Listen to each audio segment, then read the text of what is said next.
হয়, যোৱাকালি 10 তাৰিখে এটা ঘটনা মানে আমাৰ মাছখোৱাত এটা সংঘটিত হৈছিলে, যোনটো সংবাদ মাধ্যম আৰু ছ'চিয়েল মিডিয়াটো খুব ভাইৰেল হৈছিলে যোৱাকালি,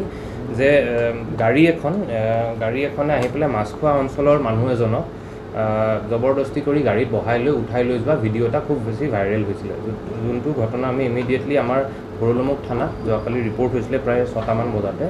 ঘটনাটো এনেকুৱা আছিলে যে প্ৰায় 4:30টামান বজাত বিয়াৰ ফুকন ৰোড মাছখোৱা, তাতে মুনীন্দ্ৰ দাস বুলি মানুহ এজন, তেওঁ মানে চব্জি বেপাৰ কৰে, তেওঁ নিজৰ বিজনেছৰ কামত ওলাই আহিছিলে ৰাতিপুৱাৰ সময়, আৰু তেওঁ যেতিয়া নিজৰ চাইকেলত গৈ আছিলে নিজৰ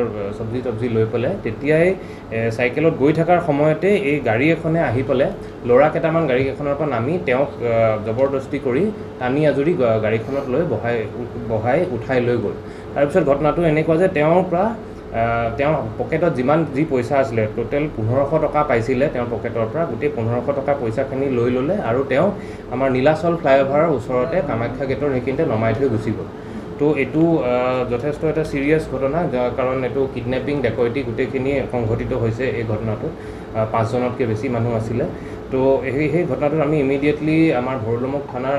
OC আৰু তেওঁৰ টীম ইমিডিয়েটলি ৰেছপণ্ড কৰিলে, ইনভেষ্টিগেশ্যন ষ্টাৰ্ট কৰিলে, আৰু ইনভেষ্টিগেশ্যনটো আৰম্ভ কৰি আমি মানে বিভিন্ন সূত্ৰৰ পৰা গম পালোঁ, গাড়ীখনৰ ডিটেইলছ আমি উলিয়ালোঁ, আৰু গাড়ীখনৰ ভিত্তিত আমি এতিয়ালৈকে বৰ্তমান টোটেল 4জন মানুহ আমি এৰেষ্ট কৰিবলৈ সক্ষম হৈছোঁ, আৰু যোনখন গাড়ী ব্যৱহাৰ কৰা হৈছিলে সেইখন গাড়ীও আমি ৰিকভাৰী কৰিছোঁ, আৰু যোনখিনি পইচা কাঢ়ি লৈ গৈছিলে সেইখিনিও আমি ৰিকভাৰী কৰিছোঁ। তো টোটেল 4জন মানুহ যোনকেইজন এৰেষ্ট হৈছে, এজন হৈছে চিৰাজুল ইছলাম, তেওঁ ঘৰ হাতীগাঁও, বাবুল আলী এলিয়াছ জোনাব আলী, তেওঁ সৰ্থেবাৰীৰ পৰা এৰেষ্ট কৰিছে, জাকিৰ আলী আৰু ওচৰত চাহেব আলী, এই দুজনক হাজোৰ পৰা এৰেষ্ট কৰা হৈছে, আৰু 2জন মানুহক আমি আৰু ফাৰ্ডাৰ এৰেষ্ট কৰিব আছে, কিন্তু ইতিমধ্যে আমি গোটেই ঘটনাটো কেনেকৈ সংঘটিত কৰিছিলে, কি কৰিছিলে গোটেইখিনি আমি গম পাইছোঁ, আৰু মেক্সিমাম মানুহ আমি এৰেষ্ট কৰিছোঁ, আৰু মানে আপোনালোকৰ ভিডিঅ'ত যোনকেইটা মানুহ দেখা পোৱা গৈছিলে সেইকেইটাক আমি অলৰেডি এৰেষ্ট কৰিছোঁ। তো এই ঘটনাটোত যোনখন গাড়ী ব্যৱহাৰ কৰা হৈছিলে, বেলিনো, মাৰুতি চুজুকি বেলিনো এখন, সেই বেলিনোখন একচুৱেলি মানে এজন পাঞ্জাবাৰীৰ মানুহ এজনৰ গাড়ী হয়, কিন্তু তেওঁ সেইখন গাড়ী ভাড়াত মানে ৰেণ্টত দিছিলে। তো তেওঁ যাক ৰেণ্টত দিছিলে, চিৰাজুল ইছলামৰ নামৰ মানুহজনক ৰেণ্টত দিছিলে, তেওঁ আল্টিমেটলি বাবুল আলী বুলি যোনজন একচুৱেল কালপ্ৰিট আছিলে, তেওঁক এই গাড়ীখন ৰেণ্টত দিছিলে। তো এই গোটেইকেইজন মানুহে আমি ইতিমধ্যে এৰেষ্ট কৰিছোঁ, আৰু আমি খুব কম সময়ৰ ভিতৰতে 24 ঘণ্টা নহওঁতে আমি গোটেই কেছটো ক্ৰেক কৰা হ'ল, আৰু গোটেই আমাৰ ভৰলুমুখ থানাৰ টীমৰ কাৰণে এইটো সফলতা এটা। আৰু আমি লগতে আৰু এটা কথা জনাব বিচাৰিছোঁ যে যদিও এনেকুৱা ঘটনা হয়, আমি পুলিচৰ ফালৰ পৰা সকলো ষ্টেপছ লওঁ যাতে এনেকুৱা ধৰণৰ ঘটনা সংঘটিত নহয়, কিন্তু তাৰ মাজতে আমি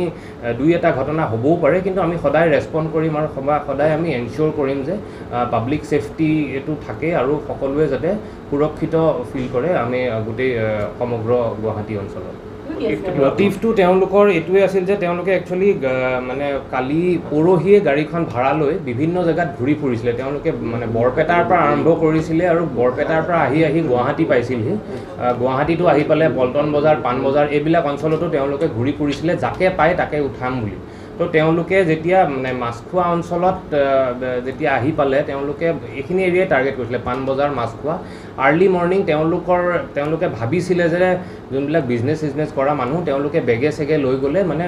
অলপ বেছি এমাউণ্ট অফ কেছ থাকিব পাৰে বুলি, সেইকাৰণে তেওঁলোকে টাৰ্গেট কৰিলে এইটো অঞ্চলত, আৰু মানুহজন ঘপককৈ উঠালে, কিন্তু তেওঁলোকে যি ভাবিছিলে সেইটো নহ'লে। কম পইচা পোৱাৰ কাৰণে তেওঁলোকে মানুহটো মানে যিখিনি পালে আৰু গোটেইখিনি মানুহটোৱে তাৰপিছত নমাই থৈ গ'ল মানুহটো। আৰু এই 2জন যোনজন আছে, জাকিৰ আলী আৰু চাহেব আলী বুলি, তেওঁলোক আগতেও এৰেষ্টেড আছামী আছিলে, যেনে চাহেব আলী, তাক 1 মাহ আগতে একচুৱেলি সাতগাঁও থানাই এৰেষ্ট কৰিছিলে চুৰি কেছ এটা, এই বেইলত বাহিৰত আছে। আৰু জাকিৰ আলী বুলি মানুহ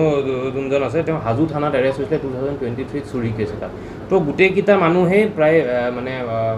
আগতে কেছ থকা আছামীয়ে হয়, আৰু তেওঁলোকে মানে এই বস্তুটো টাৰ্গেটেই এইটো কাৰণে কৰিছিলে যে ইয়াত বেছি কেছ থকা মানুহ অলপ ঘূৰা ফুৰা কৰিব পাৰে বুলি তেওঁলোকে এই জেগাখিনি টাৰ্গেট কৰিছে।